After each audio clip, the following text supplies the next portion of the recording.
এখন সবথেকে চর্চিত বিষয় হচ্ছে এসআর। আমরা এসআর সংক্রান্ত নানান তথ্যের উত্তর দিতে অনেক ভিডিও করেছি।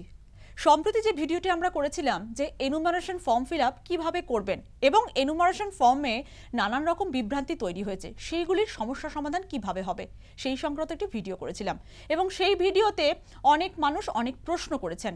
তাদের সেই সমস্ত প্রশ্নের উত্তর দিতে কিছু মানুষের প্রশ্ন আমরা সিলেক্ট করেছি এবং তাদের সমস্যা সমাধান কিভাবে হবে তা জানতে আমরা বিরোধীদের সঙ্গে যোগাযোগও করেছিলাম। তারা যে উত্তরটা দিয়েছেন আপনাদের সমস্যার সমাধানে, সেইগুলো জানাতেই আজকে আমাদের এখানে আসা। আমাদের সঙ্গে রয়েছেন আমাদের প্রতিনিধি নাজিয়া রহমান। সে সাধারণত বিরোধীদের সঙ্গে কথা বলে সেই সব সমস্যার সমাধান করার চেষ্টা করেছেন। নাজিয়া, আমি তোমাকে কয়েকটা প্রশ্ন করব, কয়েকজনের, যদিও বহু মানুষ প্রশ্ন করেছে এবং সব প্রশ্নের উত্তর দেওয়া তো এই ভিডিওতে সম্ভব নয়, এই সংক্ষিপ্ত ভিডিওতে সম্ভব নয়, তাদের উত্তর অবশ্যই দেব, কিন্তু কয়েকজনের সমস্যাটা সত্যি করেই খুবই জটিল। সেই সমস্যাটা কিভাবে সমাধান হয় তোমাকে বলেছিলাম এবং তুমি বিরোধীদের সঙ্গে কথা বলেছে। প্রথম যে প্রশ্ন আমি যেটা যাব, প্রীতি চৌধুরী, তিনি একটি সমস্যায় পড়েছেন। তিনি বলছেন কিউআর কোড নিয়ে সমস্যা হচ্ছে, বিএলও চেঞ্জ হয়েছে, তাদের ফোন নাম্বারও চেঞ্জ হয়েছে, তিনি সমস্যায় পড়েছেন। নাজিয়া, এটার কি উত্তর হবে? দেখো, যে ফর্মটা দেওয়া হয়েছে সেই ফর্মের উপরে একটা কিউআর কোড আছে। অনেকেই ভাববেন যে সেই কিউআর কোডটা নিজেরা স্ক্যান করতে পারবেন, কিন্তু কিউআর কোডটা, যেটা বিওলোদের সঙ্গে আমরা কথা বলে জানতে পেরেছি যে কিউআর কোডটা একমাত্র যারা বিওলো তারাই কিন্তু স্ক্যান করতে পারবেন। আপনি মানে যারা ভোটার, যারা ফর্মটা ফিল আপ করছেন, তারা কিন্তু স্ক্যান করতে পারবেন না। অর্থাৎ ওখানে যে তথ্যটা দেওয়া আছে সেটা আপনারই তথ্য দেওয়া আছে এবং সেই তথ্যটা একমাত্র যারা বিওলো তারাই কিন্তু স্ক্যান করে তারা জানতে পারবেন এবং তারা কমিশনকে জানাতে পারবেন। অর্থাৎ কমিশন বিওলোদের জন্যই কিন্তু সেই স্ক্যান করা সেই জিনিসটা ওখানে দেওয়া হয়েছে, সেই কিউআর কোডটা দেওয়া হয়েছে। এবং ওই কিউআর কোড যদি আপনি স্ক্যান করতে যান, আপনি কিন্তু সেখানে কোনো কিছুই দেখতে পারবেন না। তবে কিউআর কোড নিয়েও একটা সমস্যা হচ্ছে, যারা বিওলো তারা যেটা জানাচ্ছেন যে এই যে কিউআর কোডটা ফর্মের মধ্যে আছে, সেই ফর্মের মধ্যে কিউআর কোডটা তারা যখন স্ক্যান করতে যাচ্ছেন বহু ক্ষেত্রে সেখানে কিন্তু নট ফাউন্ড দেখাচ্ছে। তবে সেটা চিন্তার আপনাদের কোনো কারণ নেই, তার কারণ আপনারা তো ফর্মটা ফিল আপ করে দিয়েছেন এবং গণনার যে ফর্ম আপনাদেরকে দেওয়া হয়েছে সেটা আপনারা ঠিকঠাক ফিল আপ করেছেন, আপনাদের চিন্তার কারণ নেই। এটা টেকনিক্যাল ফল্ট। আমি জাস্ট আলোচনার জন্য এবং স্বাগতাকে বলার জন্য এটা বললাম যে সেখানেও দেখা যাচ্ছে নট ফাউন্ড, কিন্তু সেটা টেকনিক্যাল, সেটা একমাত্র কমিশন ঠিক করবে, কমিশনের যে টেকনিক্যাল টিম আছে তারা ঠিক করবে। তো কিউআর কোড নিয়ে কিন্তু আপনারা চিন্তিত হবেন না, সেটা বিওলো দেখবে, সেটা বিওলোর বিষয়। আর বিওলো চেঞ্জ হলে অবশ্যই সেটা অন্যরকম বিষয়, সেটা যে পরের বিওলো তিনি নিশ্চয়ই আপনার সঙ্গে যোগাযোগ করবেন। আর যদি কিছু না হয়, আপনি যে এলাকায় থাকেন সেই এলাকার আপনি কাউন্সিলরের সঙ্গে যোগাযোগ করুন, তার কাছে নিশ্চয়ই সেই বিওলোর বিষয়ে তথ্য থাকবে, সেই বিওলো কোথায় থাকেন, তার ফোন নাম্বার কি, সমস্ত কিছু তথ্য কিন্তু আপনাদেরকে জানিয়ে দেবেন। আশা করি প্রীতি চৌধুরী যিনি এই প্রশ্নটা করেছেন তিনি কিছুটা হলেও তার সমস্যার সমাধান করতে পারবেন। আরেকটা বিষয়টা বলবো যে বারবার যেটা আমরা বলছি যে নির্বাচন কমিশন কিন্তু কোনো বৈধ ভোটারকে বাদ দিতে চায় না, তাই অযথা চিন্তা করবেন না, বিভ্রান্তও হবেন না। সমস্ত শুধু আপনার কাজ হচ্ছে এনুমারেশন ফর্মটা সঠিকভাবে ফিল আপ করা, তারপরে তো বিএলওরা আছে, নির্বাচন কমিশন আছে, সেটা তাদের দায়িত্ব, আপনারা অযথা ভয় পাবেন না। 2002 সালে যে হয়েছিল যে তালিকা, তখনও কিন্তু এই ম্যানুয়ালি হয়েছিল, এখন অনেকটা টেকনোলজি উন্নত, যন্ত্র থাকলে যন্ত্রের যন্ত্রণাও থাকবে, একদমই তাই। দ্বিতীয় প্রশ্ন চলে যায় নাজিয়া। এমডি কামালউদ্দিন উনি বলেছেন যে কমিশনের তরফ থেকে কিভাবে ফর্ম ফিল আপ 100% করা যায় তা সঠিকভাবে দেখানো উচিত ছিল, এটার ব্যাপারে কি বলবেন? একেবারে এটা এমডি কামালউদ্দিন যেটা বলেছেন সেটার সঙ্গে আমরাও কিন্তু, তুমি আমি দুজনেই কিন্তু সহমত হব। তার কারণ হচ্ছে আমরা কিন্তু জানতে পারছি না যে আমরা যে ফর্মটা ফিল আপ করে দিচ্ছি সেটা সম্পূর্ণ 100% সঠিক হচ্ছে কিনা। এই নিয়ে যদি কোনো অ্যাপস যদি কমিশনের তরফ থেকে প্রকাশ করা হয় তাহলে কিন্তু সবার সুবিধা হবে। তার কারণ আমরা কিন্তু সবাই চাই আমাদের এই যে ভোটাধিকার কোনোভাবে যাতে কোনো কিছুতে সমস্যা না হয়, সেটা কিন্তু আমরা সবাই চাই। এবং এই যে বিভ্রান্তগুলো সৃষ্টি হচ্ছে, এটা আমার ঠিক হলো কিনা, কবে জানবে, কবে লিস্ট বেরোবে, এই যে সমস্যাগুলো, এইগুলো আমাদের একটা চিন্তার মধ্যে হয়েছে, সেই চিন্তাটাও কিন্তু দূর হয়ে যায়। অর্থাৎ আমরা যখন ফর্মটা জমা দেবো বিএলওর কাছে, তার দুদিন পরে হয়তো যদি আমরা অ্যাপের মাধ্যমে জানতে পারি, বা যখন দিলাম তখনই যদি আমাদেরকে কোনো অ্যাপ দিয়ে দেওয়া হয় যে এই মাধ্যমে আপনারা জানতে পারবেন বা এই ওয়েবসাইটে গেলে আপনারা জানতে পারবেন, তাহলে অবশ্যই একটা গাইডলাইন থাকলে হয়তো আমাদের সুবিধা হতো। এরপর সাহাদাত হোসেন একটা প্রশ্ন করেছেন যে উনি, আমরা যেহেতু ওই ভিডিওতে দেখিয়েছিলাম, কিন্তু আবারও একবার বলছি, উনি যেহেতু প্রশ্নটা করেছেন যে বাংলায় ফর্ম ফিল আপ করবো না ইংরেজিতে। নাজিয়া, আরেকবার যদি তুমি বলে দাও। দেখুন, এটা কোনো সমস্যা নয়, তার কারণ আপনার কাছে ফর্ম যাচ্ছে এবং এক একটা জায়গায় এক এক রকম ফর্ম, কোথাও কিন্তু ইংলিশে দেওয়া হচ্ছে, কোথাও বাংলায় দেওয়া হয়েছে। আপনি বাংলাতেও লিখতে পারেন, আপনি ইংলিশেও লিখতে পারেন।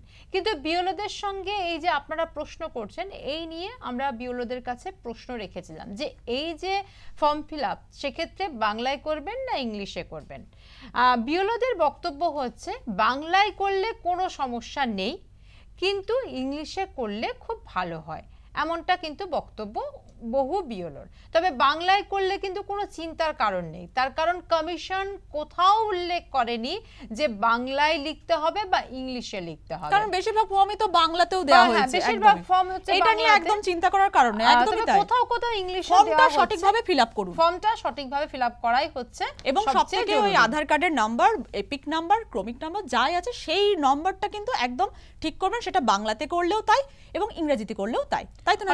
একেবারে একেবারে মাথা ঠান্ডা করে কিন্তু সেইগুলো আপনারা এপিক নাম্বার, আধার কার্ড নাম্বার, বা আপনারা যে ক্রমিক নাম্বার বা বিধানসভা ক্ষেত্র নাম্বার, সেগুলো উল্লেখ করবেন, সেগুলো কিন্তু সঠিকভাবে উল্লেখ করবেন, সেক্ষেত্রে যাতে কোনো রকম গন্ডগোল না হয় সেটা কিন্তু দেখবেন।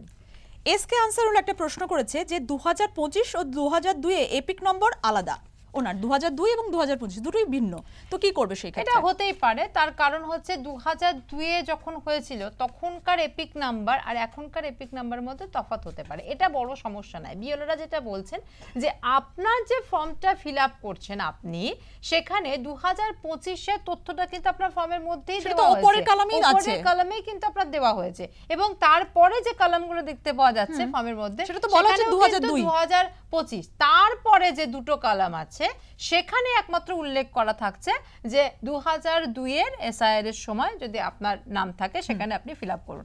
তো 2002 এ আপনি যে বিধানসভা কেন্দ্রে ছিলেন, আপনার যেটা পার্ট নাম্বার ছিল, আপনার যেটা ক্রমিক নাম্বার ছিল, আপনি সেটাই লিখবেন।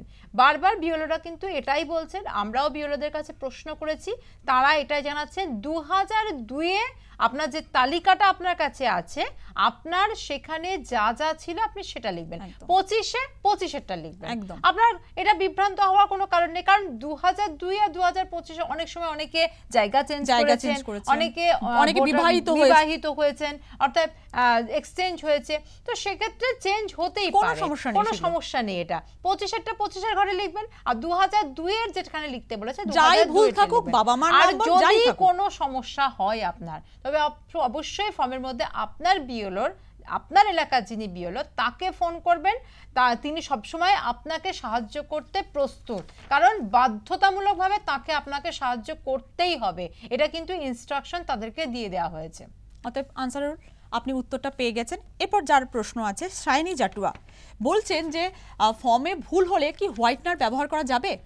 দেখো, এক্ষেত্রে বিওলোরা যেটা জানাচ্ছেন, ফর্মে আপনারা মানে ফর্মটা মাথা ঠান্ডা করে লিখবেন, তাড়াহুড়ো করার নেই, বা আপনি মনে করছেন যে ইংলিশে লিখবো না বাংলায় লিখবো, বা নামের বানান ভুল হচ্ছে, কাটাকুটি কিন্তু বেশি করবেন না। বারবার কিন্তু বিওলোরা এটা জানাচ্ছেন, কাটাকুটি আর হোয়াইটনার দেওয়ার বিষয়টা কিন্তু কমিশনের তরফ থেকে কিছু জানানো হয়নি। এই ধরনের যে ফর্মে যদি ভুল হয় সেক্ষেত্রে কি করব, বা ফর্মে হোয়াইটনার দেবো কিনা, তবে কোনো বিওলো জানাচ্ছেন যে তাদেরকে আমরা এই প্রশ্নটা করেছিলাম, আপনারা যখন আমাদের ভিডিও দেখে এই কমেন্টসটা লিখেছেন তখন আমরা প্রশ্ন করেছিলাম, তাদের যেটা বক্তব্য হচ্ছে যে হোয়াইটনার ইউজ করলে আপনি সেখানে একটা সাইন করে নিজের সাইনটা করে দেবেন, হয়তো তিনি মানে সেই বিওলো তার এলাকায় এই কথাটা বলছেন, আপনার বিওলোকে অবশ্যই আপনি এটা জিজ্ঞেস করবেন যে তখন কি করণীয়। হোয়াইটনার ইউজ করলে আপনার বিওলো নিশ্চয়ই আপনাকে একটা পথ বলে দেবে যে এটা করুন, এটা ভালো হবে। অর্থাৎ শাইনিদের মেবি ভুল হতেই পারে, কিন্তু আমরা যেটা আগেই বলেছিলাম যে জেরক্স একটা করে নিন এবং সেই জেরক্সে আপনি আগে ফিল আপটা করুন, তারপরে আপনি আসল ফর্মে করুন। আর যদি আপনার সাপোজ ভুল হয়, তাহলে যেটা ভুল হয়েছে দুটো ফর্মই তো আপনি ফিল আপ করছেন, আর দুটোই এত ভুল নিশ্চয়ই হবে না। যেটা ভুল হচ্ছে সেটা আপনি আপনার কাছে রেখে দিন, আর যেটা আপনি একদম সঠিকভাবে পরিষ্কারভাবে করেছেন সেটা বিএলওকে দিয়ে দিন। আর যেখানে ভুল হয়েছে অবশ্যই নাজিয়া যেটা বললো যে নিজের একটা স্বাক্ষর করে দিন ভুল হলে। সেটা বিএলওরা, অনেক বিএলওই কিন্তু নিজেদের মতো করে এটা বোঝাচ্ছেন। আপনার বিএলওকে অবশ্যই সাইন করার আগে আপনি জানিয়ে দেবেন বা আপনি জিজ্ঞেস করে করবেন, মানে আপনি নিজে থেকে কিছু করবেন না। আপনার বিএলও, আপনার এলাকার আপনার বিএলও ঠিক কি বলছে সেটাই কিন্তু আপনি করবেন। আরেকটা প্রশ্ন যেটা বারবার আসছে, যেটা হচ্ছে ওই ফটো সাইজটা নিয়ে কি বলবে? দেখো বিএলওরা কি জানাচ্ছে, যেটা বিএলওরা জানাচ্ছেন যে স্ট্যান্ডার্ড সাইজ ফটোই কিন্তু ইউজ করতে হবে। অর্থাৎ সেখানে যদি একটু বেশি হয়ে যায় তাতে কিন্তু সমস্যা নেই।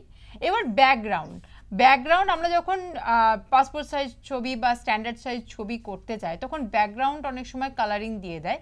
তো বিএলওদের বক্তব্য হচ্ছে হোয়াইট রাখার চেষ্টা করুন। এবার আপনি যদি ব্যাকগ্রাউন্ডের কালার হালকা কালার থাকে তাহলে তেমন সমস্যা হয় না, এটাও বক্তব্য বিএলওদের, কিন্তু হোয়াইট রাখার চেষ্টা করুন। বা যখন ছবিটা নতুন করে তুলছেন তখন আপনি আপনার স্টুডিওর সেই লোককে বলে দেবেন যে ব্যাকগ্রাউন্ডটা হোয়াইট রাখুন। হোয়াইট রাখলে পরে স্বচ্ছভাবে আপনার ছবিটা ঠিক ওখানে থাকবে এবং তাতে সুবিধা হবে। তাই অনেক বিএলওই কিন্তু বলছেন এটা যে হোয়াইট রাখার চেষ্টা করুন ছবির ব্যাকগ্রাউন্ডটা এটা। আর স্ট্যান্ডার্ড সাইজ ছবি রাখুন যাতে ছবিটা প্রমিনেন্ট হয়, ঠিকঠাক হয়। আর কারেন্ট ছবি রাখুন। তপন দাসবাবু একটা বড় প্রশ্ন করেছেন যে ওনার বয়স ৭০, উনি বলেছেন জায়গা পরিবর্তন করে ফেলেছেন এবং জন্ম ১৯৫৫ সাল এবং ১৯৯৫ সালে তিনি যে জায়গায় থাকতেন কলকাতা বিদ্যাসাগর কেন্দ্র, সেখানে ভোট দিয়েছিলেন, ওখান থেকে তিনি স্থানান্তরিত হয়েছেন, আবার তারা দমদমে এসে থাকছেন। তো তার যেটা প্রশ্ন যে ভাড়া বাড়ি ছিল, ৫ বোন, এখন দমদমে থাকেন, Aadhaar, PAN card, passport, voter card, উনি দমকলে কাজ করতেন, পিপিও, অ্যাপার্টমেন্ট লেটার, এবং তার বয়স ৭১। উনি বলতে যেটা চেয়েছেন যে ওনার কাছে মনে হয় কোনো বৈধ বা কোনো কিছুর সমস্যা রয়েছে যে পরিচয়পত্র সেইগুলোতে, যাদের বৈধ কোনো কিছু মানে কি কাগজ দেবেন বা কি।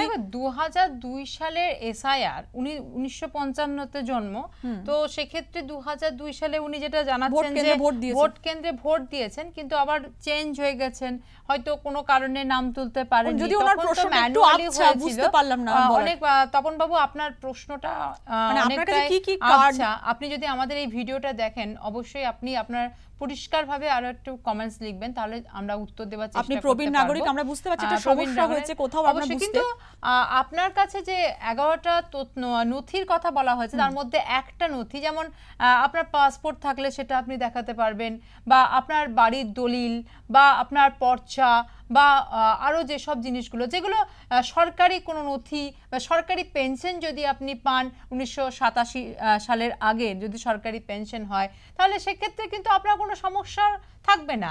আর আপনি আপনার বিএলওর সঙ্গে এটা নিয়ে আরো একবার কথা বলে নেবেন যে কি করবেন আপনি। অবশ্যই বিএলওরা সাহায্য যদিও বলা হয়েছে যে নথি কোনো কিছু দিতে হবে না, এখন হিয়ারিং এর সময় নথি দরকার হয়, অবশ্যই কমিশনের তরফ থেকে এই বিষয়গুলি নিয়ে একটা হিয়ারিং এর ডাক দেওয়া হবে, সেখানে গিয়ে আপনাকে দেখাতে হবে।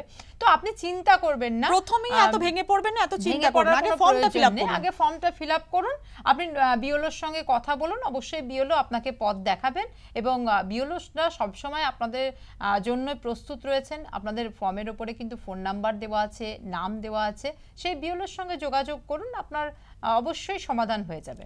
অতএব আশা করি এই যে প্রশ্নগুলো যারা করেছিলেন তাদের কিছুটা হলেও আমরা উত্তর দিতে পেরেছি। এবং আমি যেটা বারবার বলছি যে নির্বাচন কমিশন কিন্তু চায় না কোনো বৈধ ভোটার বাদ যাক, অতএব এত চিন্তা করবেন না, এত চিন্তা করলে শুধু রাতের ঘুমটাই যাবে। তাই বলবো মাথা ঠান্ডা করুন, প্রথম যে পদক্ষেপ ফর্মটাকে ঠিকঠাক করে ফিল আপ করা সেটা করুন, বিএলওর হাতে পৌঁছে দিন, তারপরে যা দেখার সেটা বিএলওরা দেখে নেবেন এবং পরবর্তীকালে যে লিস্ট বেরোবে তারপরে শুরু হবে যে কি পদক্ষেপ নেওয়া হবে বা নির্বাচন কমিশন কি বলতে চাইছেন। প্রথমে যেটা আপনি করবেন ফর্মটা ঠিকঠাকভাবে ফিল আপ করুন।